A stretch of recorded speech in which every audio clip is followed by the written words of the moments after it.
Good morning, Virtual Homeschool Co-op. This is assignment number 3, and today we are talking about book list. So we're going to be answering some questions on how and where we get our book list, and how we use it in our homeschool, and if we do comprehension questions, so on and so forth. So anyway, so just to get started. Where do I get my book list? I have a favorite, I guess it's like a literature program that I like, and the kiddos have responded well to it. It is called Progeny Press. Let's see.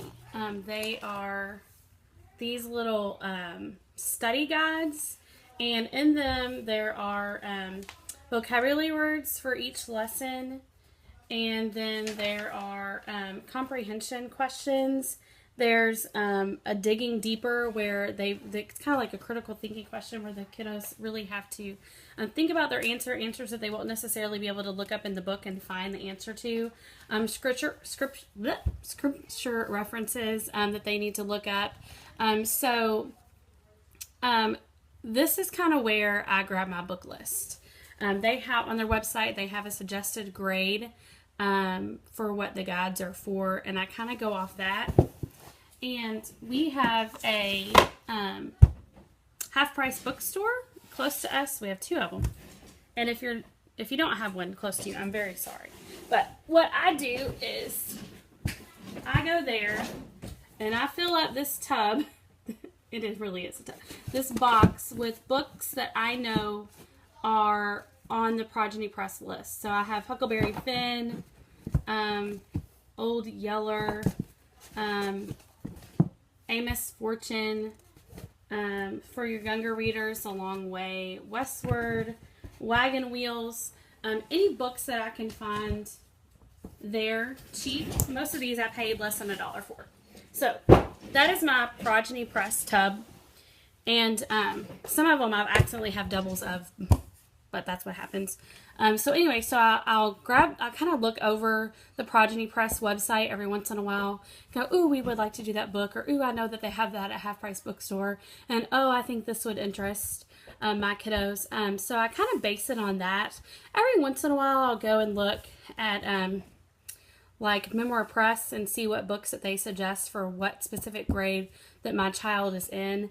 But I don't really like basing what other 7th graders are doing and making that be exactly what my 7th grader may be doing, because as I said before, my kids are not your kids and your kids are not my kids, and everyone is different. So I try to kind of just find what they're interested in. So my son, for the last couple of years, he's been doing the Chronicles of Narnia books, and then my daughter, who is in 6th grade this year, she's working through the Little House on the Prairie series, and she really, really enjoys that. I keep saying, I don't really start the Progeny Press books until about 5th grade. That's just a personal choice of mine.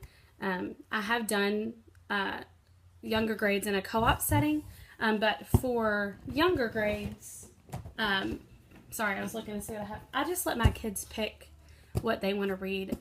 My twins are kind of a little behind in reading.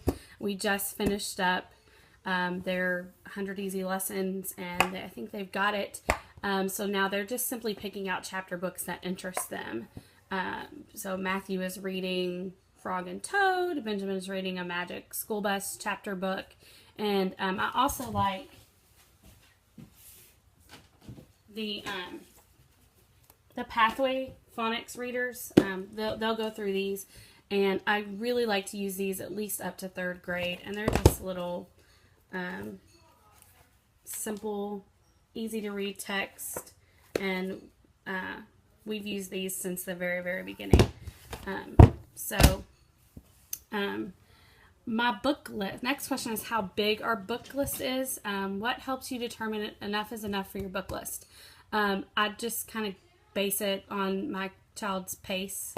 I might buy 5 books for them to get through for the year. My goal typically is the Progeny Press books studies, they typically take about 6 to 8 weeks to get through, at least for our family, because we're not doing literature on Mondays when we're at co-op. So I don't really have a specific answer of how big our book list is. I mean, this right here is a combination of what my 5th, 7th, and 6th grade, 9th, 5th, and 6th grader are doing. But this is, I mean, like first 8 weeks of school. So it really just depends on working at their pace and how fast they are at reading, how well they comprehend what they're reading.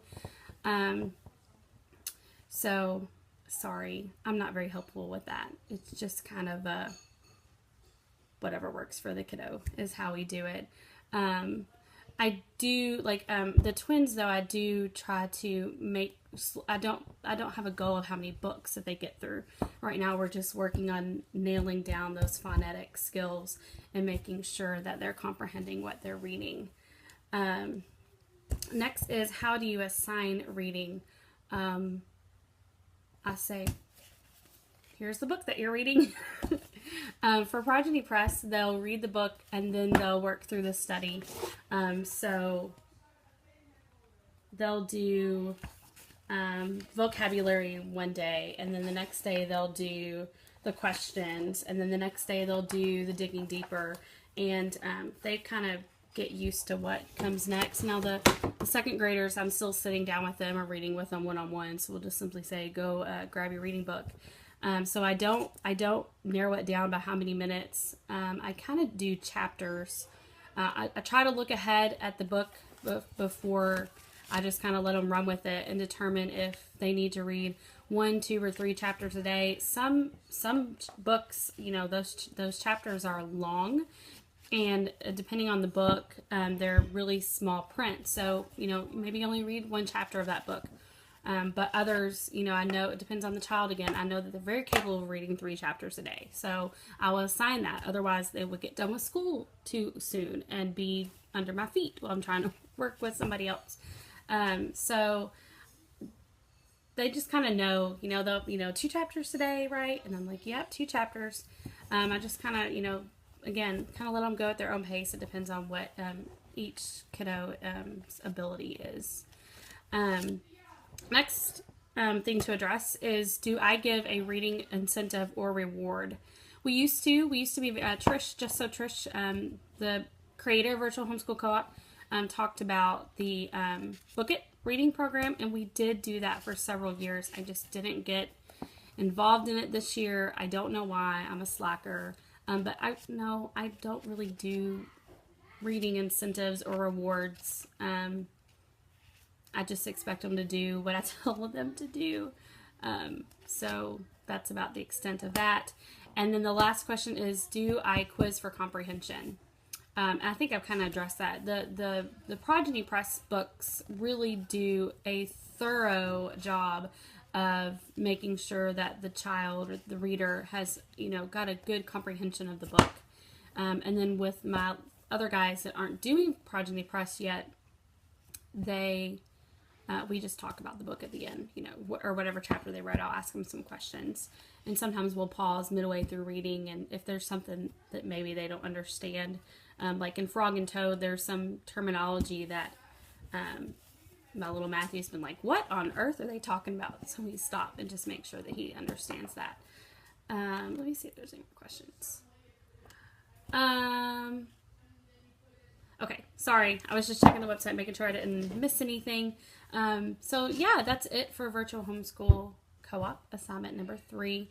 I go to Progeny Press for my book list. Occasionally, I will look on Pinterest or MemoPress to see what other children in the same grade as my children are assigned to read for the year.